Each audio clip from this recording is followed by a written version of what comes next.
আজ জীবনের পালা। ছোট, হাটে যাও।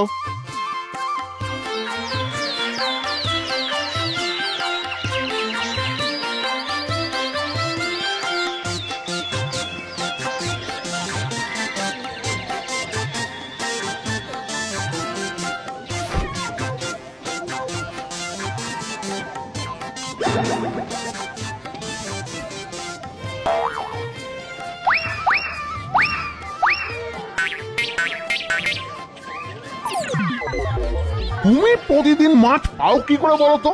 কই কই আমরা তো পাই না। হ্যাঁ, নিশ্চয়ই কিছু জাদু টোনা করো না। না না না, আমাদের বলতেই হবে কি করে তুমি প্রতিদিন এত মাছ ধরো, বলতেই হবে। কাল ভোর রাতে তোমরা এসো, তোমাদের মাছ ধরিয়ে দেব। জীবনলাল বাড়িতে গিয়ে সব কথা বলে। সব শুনে রামলাল রাজি। পরদিন সব জেলে সমুদ্রে এসে হাজির। বাকি 4 ভাই আজ কিন্তু আসেনি। একা রামলাল ওদেরকে বলে, দেখো, আমি 5 মিনিটের জন্য সমুদ্রের জল মুখের মধ্যে ঢুকিয়ে নেব। তোমরা 5 মিনিটের মধ্যে সমুদ্রে যত মাছ আছে সব ধরে নেবে, কেমন? আবার বলছি, 5 মিনিটের বেশি আমি জল ধরে রাখতে পারবো না। বোঝা গেল? ঠিক আছে, তুমি চিন্তা করো না তো, কোনো চিন্তা নেই।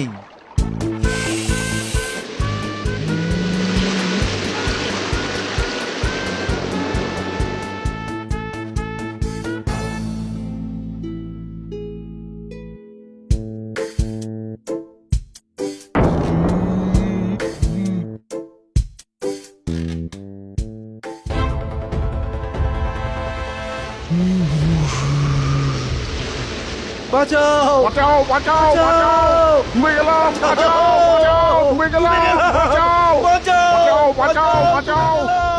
গ্রামে হাহাকার নেমে এলো।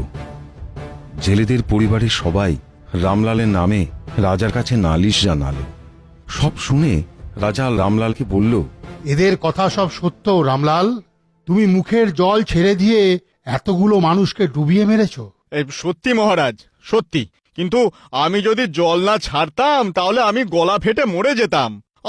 আমি ওদের বারবার বলেছি আমি 5 মিনিটের বেশি